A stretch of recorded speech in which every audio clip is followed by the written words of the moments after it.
شروع اللہ کا نام لے کر جو بڑا مہربان نہایت رحم والا ہے۔ جو مخلوق آسمانوں اور زمین میں ہے اللہ کی تسبیح کرتی ہے اور وہ غالب ہے، حکمت والا ہے۔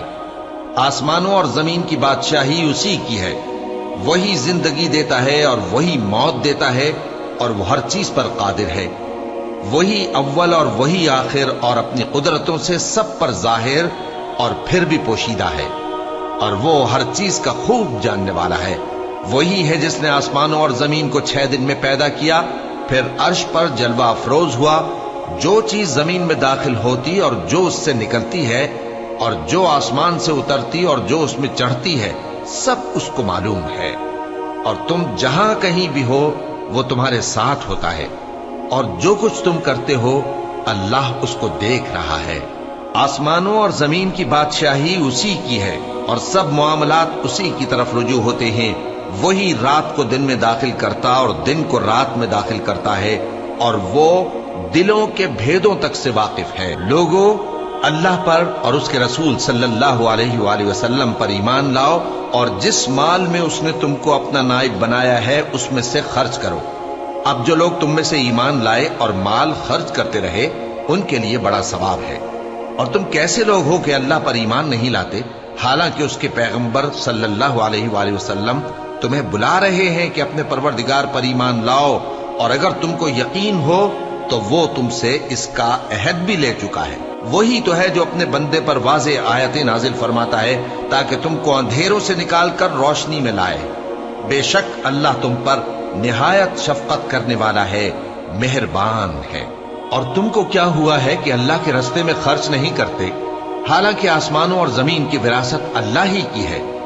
جس شخص نے تم میں سے فتح مکہ سے پہلے خرچ کیا اور جنگ کی، وہ اور جس نے یہ کام بعد میں کیے وہ برابر نہیں۔ ان کا درجہ ان لوگوں سے کہیں بڑھ کر ہے جنہوں نے بعد میں مال خرچ کیے اور کفار سے جنگ کی، اور اللہ نے سب سے ہی ثواب نیک کا وعدہ کیا ہے، اور جو کام تم کرتے ہو اللہ ان سے واقف ہے۔ کون ہے جو اللہ کو نیک نیتی سے قرض دے تو وہ اس کو کئی گنا ادا کرے گا، اور اس کے لیے عزت کا صلہ یعنی جنت ہے۔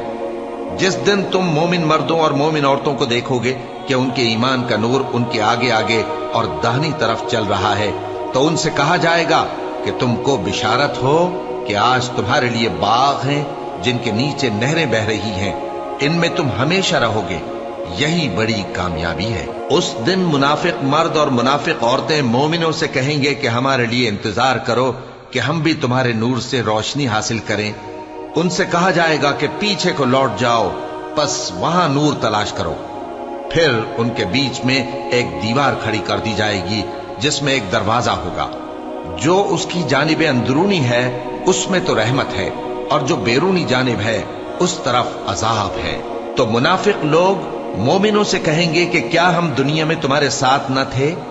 وہ کہیں گے کیوں نہیں تھے، لیکن تم نے خود اپنے آپ کو بلا میں ڈالا اور ہمارے لیے گردش زمانہ کے منتظر رہے، اور اسلام میں شک کیا، اور فضول آرزوؤں نے تم کو دھوکے میں ڈالے رکھا، یہاں تک کہ اللہ کا حکم آ پہنچا، اور اللہ کے بارے میں تم کو وہ شیطان بڑا فریب دیتا رہا۔ تو آج تم سے کوئی معاوضہ نہیں لیا جائے گا، اور نہ کافروں ہی سے قبول کیا جائے گا۔ تم سب کا ٹھکانہ دوزخ ہے کہ وہی تمہارے لائق ہے، اور وہ بری جگہ ہے۔ کیا ابھی تک مومنوں کے لیے اس کا وقت نہیں آیا کہ اللہ کی یاد کرنے کے وقت اور قرآن جو حق کی طرف سے نازل ہوا ہے اس کے سننے کے وقت ان کے دل نرم ہو جائیں، اور وہ ان لوگوں کی طرح نہ ہو جائیں جن کو ان سے پہلے کتابیں دی گئی تھی، پھر ان پر طویل عرصہ گزر گیا تو ان کے دل سخت ہو گئے، اور ان میں سے اکثر نافرمان ہیں۔ جان رکھو کہ اللہ ہی زمین کو اس کے مرنے کے بعد زندہ کرتا ہے۔ ہم نے اپنی نشانیاں تم سے کھول کھول کر بیان کر دی ہیں تاکہ تم سمجھو۔